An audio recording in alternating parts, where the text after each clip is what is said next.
Over to Chief Humphrey for an update on this case. Again, as I said this morning, I'd like to reiterate that our hearts go out to the family of the young woman who was killed today. Our focus needs to be on the victim. It needs to be on making sure that we take care of these kids, make sure we take care of these families going forward. These are the types of tragedies that happen in our community that don't just go away. They don't end when the case is done. These families live with this forever, and we need to remember that and make sure that we hold them closely as we go forward. So I want to give you an update on the investigation. Earlier today at around 8 a.m., we had reports of shots being fired at the corner of 11th and Chestnut, where a woman was struck and killed. She was transported to University of Louisville Hospital, where she was pronounced deceased. We were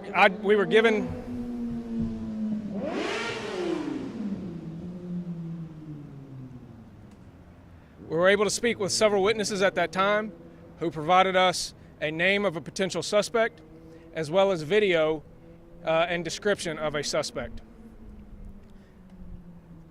Jefferson County School Police, along with LMPD, were able to identify this potential suspect and take him into custody, where he was interviewed at the LMPD homicide offices.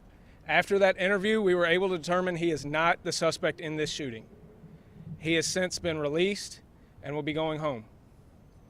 That being said, we do have a description of a young black male dressed in a red hoodie and black sweatpants. We will be putting out still images as soon as possible. Just like in the shooting last week, we put out images and we called on the community for help, and very quickly we were able to identify and take into custody a shooter from that incident. That is exactly what we need today. When we put out these images, we are asking for the community's help in getting this person into custody and off the street. Obviously, this person presents a clear and definitive danger to the community, and we want to make sure that he is taken into custody as soon as possible and we can keep our family safe. Thank you.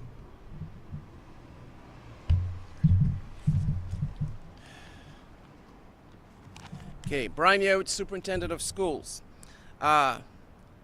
This morning, someone committed an unspeakable act of violence, taking the life of a woman at a bus stop, witnessed by innocent young children. This is not just a tragedy. This is not just a tragedy. It's an outrage. It's unacceptable. No one should be scared to stand at a bus stop. No one should worry that their child will be the next victim of gun violence. We must put an end to this. And we are looking at all options to prevent gun violence around our schools and at our bus stops. Nothing is off the table. We stand here with leaders of our city, our mayor, police chief, our school district, united in the condemnation of this unspeakable act of violence, and in our unwavering commitment to protect our children. But let me be clear. I want to be very clear about this. This responsibility for keeping our kids safe does not fall on any single entity. It falls on all of us. This community crisis demands a community solution. We must work together during this time. Together, all of us, parents, schools, law enforcement, the city, to find solutions and be able to ensure that every resident has an opportunity to weigh in, because the future of our children, the safety of our children, is now relying upon this. To our parents, your role is paramount. Your role is key. We, the school system, can provide education, we can provide resources, we can provide support. But it is the home where the foundation of responsibility, accountability, and respect for life is built. Parents must be parents. This means active engagement, knowing where your children are, what are they doing, who are they with. It means teaching them the value of life, the consequences of their actions, and the importance of resolving conflict without violence. We cannot outsource the fundamental duties of raising children. We cannot outsource that. At JCPS, we're not just reacting to these strategies, but we are proactively building a robust ecosystem of safety and support. Our resources are comprehensive, designed to provide both proactive and reactive strategies to address the complex issue of youth violence, especially gun violence and community violence. We are deeply invested in the well-being and safety of every child. Every child. We have teams throughout the district today supporting students, families who are impacted by today's strategy. Our JCPS police officers have been assigned to our buildings, working with our LMPD or Louisville Police Department, been in great communication with our mayor, who's deeply troubled by this. We must come together. We must come together. The future of our children demands that we come together to solve this once and for all. We are not going to wait for another life to be lost. We will not wait. Thank you.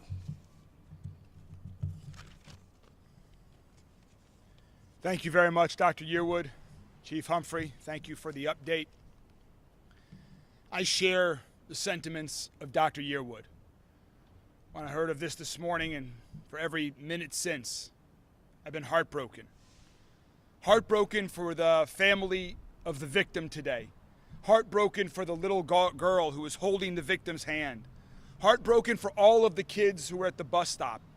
Heartbroken for all of the other families around our entire city that are impacted by this shot and who are now scared.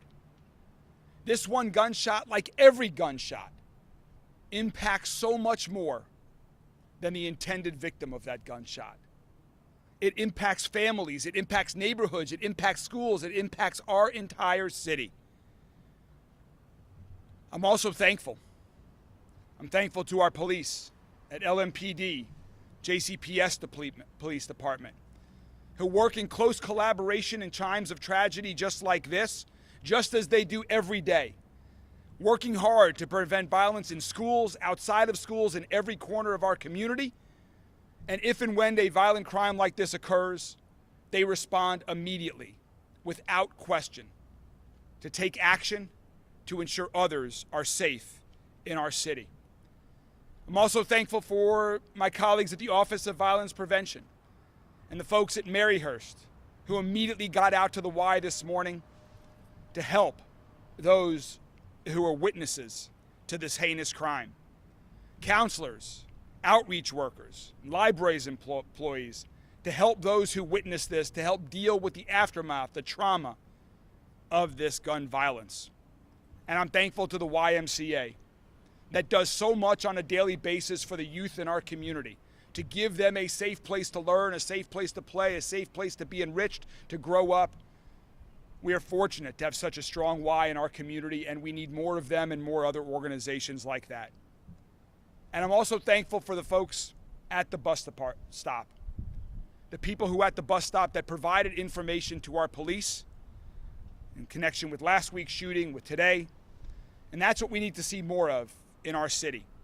This collaboration, working together, the police department and the community. The police cannot make our city safe alone.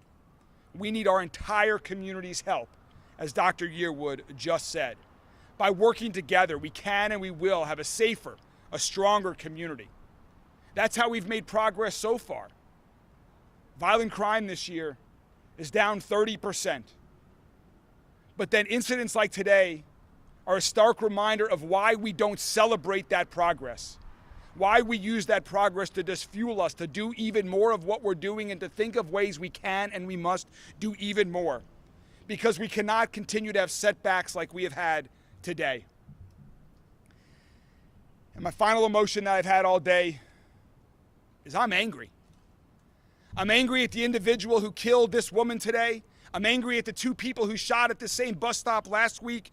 I'm angry that people still do this in 2025 in our city at bus stops, and that we keep having the same conversations over and over again as a city, as a state, that we keep hearing expressions of thoughts and prayers for victims. Friends, anger is not going to solve this, as angry as I am. I know that. We all know that. So let's think about what we can do. Where do we go from here? Because I firmly believe that every person in this city, a city with hundreds of thousands of good and loving and caring people, can and want to do more. So here are some thoughts on how we go forward, how everyone plays a role in making our city safer and preventing tragedies like from today from happening again. You can take ownership of your block, of your neighborhood, of your own home in so many ways. One is to share information. As you heard, it's been helpful to our police. It would be very helpful when the pictures are released later today to catch the individual who was responsible for this morning's murder. If you know somebody, a kid, who has access to guns, who has guns, who's hanging around with the wrong crowd, let somebody else know. It is going to be safer and better for that child. It's going to be safer for our entire community if we have that information before a tragedy like today happens, so that we can provide help to young people in our community that are on the wrong path. If your child has a gun or you think they have a gun, say something. If they're associating with the wrong crowd, say something. If you're a gun owner yourself, please keep your guns locked up at home, in the car. Be a responsible gun owner. To our legislators in Frankfurt, in Washington, D.C., you all have already passed laws that have helped make Louisville, make Kentucky safer. There is so much more that can be done. Please pass some laws that are focused on keeping guns out of the hands of young people, like today's situation we believe was. You can help us with universal background checks, maybe even waiting periods. I know firsthand what a waiting period would do. It would be incredibly helpful for our city. There is so much more you can do, but we cannot let kids in our community be carrying around illegal guns. That must stop, and we need help from our legislators. To our judges, hold those accountable who are committing these violent crimes. There are many ways to do that. Let's reopen our juvenile detention city right here in Louisville even quicker. And if none of those spoke to you, if you're still not sure how you can help, if you are an adult in our community, you can volunteer. There are great organizations like the YMCA, like the Boys and Girls Club, like Big Brothers Big Sisters that could use the help of more parents, of more adults from around the city that have great advice, that can be a great role model for kids who need guidance, who need support, who need someone to talk to because their lives are tough. So friends, there are so many ways that we can all work together to prevent this in the future. Our school should be the safest place in our city, and I want to thank Dr. Yearwood, Chief Kessinger, and all of your colleagues for the work that they have done over the past years to make our school safer. The same goes for all of our bus stops while you're on the bus in every other neighborhood in our city. Every neighborhood should be safe and should be a place where people feel safe.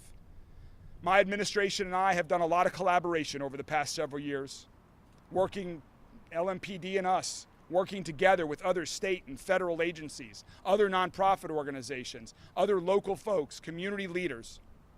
There clearly is more that we have to do.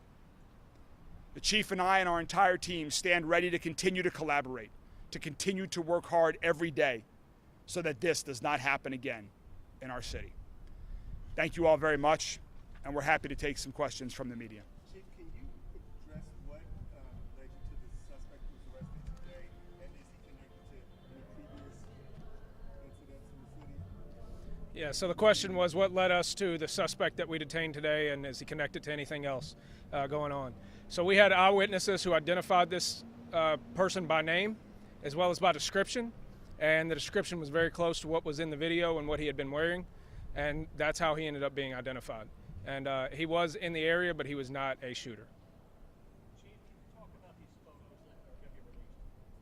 What do you have?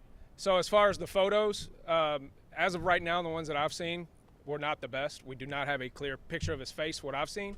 I'm hoping that as they comb through the photos and the videos. They're able to get us better still shots, but we have full body images of this suspect both before and during the shooting. Can you say anything else about the confrontation? Someone said that there was an argument before the shot was fired, making it appear that they knew each other. So the question being about what led up to the confrontation, and I'm not certain on any of that right now, and that'll come out as part of the investigation. One of the questions that the community has is that very usually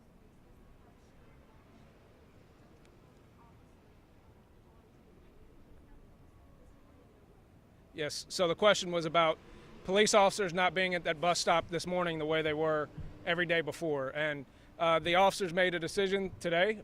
Clearly, I wish they had been there. They made the decision based on the fact that that conflict last week, we had already had one of the people involved. We thought that conflict was over with, but I definitely wish we had had officers out there this morning still. I think a lot of folks in the public want to hear from the mayor and LMPD from JCPS. What changes tomorrow? What is the city going to do? Not what the public can do, but what can the city do to make sure that kids getting to and from the bus are safe, and particularly on West Chestnut, which is a big problem? So the question is about what are we going to do? We will continue to be vigilant. We will continue. Let me just also put this in perspective. There are about 40,000 bus stops, if you look at morning and afternoon bus routes in this community. So it is not practical to cover every bus stop with law enforcement. But we will continue to look for ways that we can collaborate more, to have more presence out and about during the times when buses are picking up and dropping off kids. We're going to continue to be in the community, working to get information about these crimes and working with young people after school to prevent crimes from happening in the future. One other thing that I did want to mention also that could be a big help is if you are a business owner, you can put cameras on the outside of your building. You can tie those into the real-time crime center so that LMPD has access to more information if things like this happen again, so that we have better photographic evidence of crimes that have happened. If you're a homeowner, you can do the same thing. You can get cameras too for your home and be willing to share that information. That is the best way to apprehend individuals that commit acts of crime like this. We will continue to double down and triple down on all of the work that we're doing. It's the work of our police department working in partnership with our administration that has made the progress we've made. Clearly, we need to make more. We'll continue to do that. We're implementing some new plans right now. For example, our Office of Violence Prevention just is completing a request for proposal for a new initiative called Get Busy, where we're going to be working with local nonprofit organizations to provide services to middle school students to help them get on the right path if they veered off course, if they need some more support and enrichment. So that's one of the things that we're really ready to roll out here in the coming days.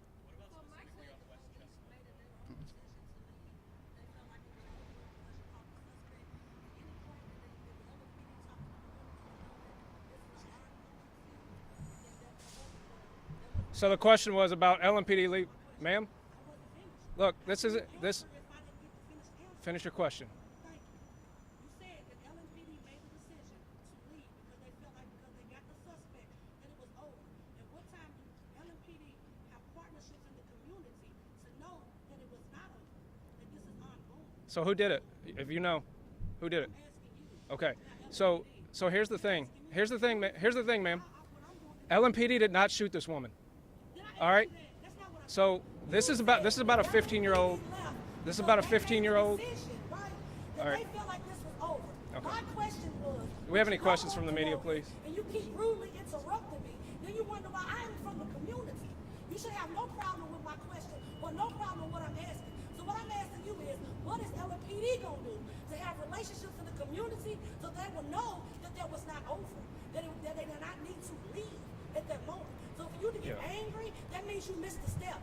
And No. that's okay, because nobody's perfect. But never interrupt someone when they're speaking to you, because you can't reply if I'm still talking. Because that means you don't understand what I'm saying. So as again, LMPD left because they felt it was time. Who did you talk to in the community? Because if you go in the community right now, they will tell you that it's not over. It wasn't over that day. So I'm trying to figure out, what are you going to do as LMPD to come want to really come in the community and not just come to police us, but to come and protect us. That's what I'm saying. Yeah, no, clearly you have a very valid point. There is a gap. There is a gap of communication both on the enforcement side and the pre-enforcement side. Okay. There's clearly a gap that we need to fill. And we need more ways to do that. What I can tell you is that if you just look in that area alone, that's part of our crime plan, and that SFI area, that sustained focus improvement. What's that? So that's part of our crime plan, and I think what you've probably seen is our proactivity just in that census tract has gone up 60%. Our arrest have not. Will you allow me to answer the question now, ma'am? So, but part of that is not just officers going out trying to lock people up. It is a sustained effort to make sure that we are asking people what their needs are, and we have fulfilled many needs. There is clearly more that we have to do. If we have one homicide, it's too many. If we have one bad relationship with police and the community, it's too many. So I'm open to ideas about how we do that better. So thank you. All right. Yeah. Very important question. Earlier on today, I'm new here, so I'm learning a lot, and we'll do more. Yes, our board member is Gail Strange, who's standing at the back, called a meeting about a week ago to begin the process of discussing that very same question, what can we do? And one of the things that came out is we have to engage with our community, because our community members know what's happening. And we have to be able to engage them in such a manner that we have that free conversation. Because we teach our students, you see something, say something. Now we have to engage with our community to continue to build those bridges, so that way we will know more, like you're saying. If this is not over, we should be in that community, talking to community residents to find out, okay, how can we stop the violence? How can we protect each other? How can we take care of each other? So I think that is coming. Very valid. All right, Yes. thank you all Yes. very much. Okay. Send me your questions. Chief, Mayor, we've got a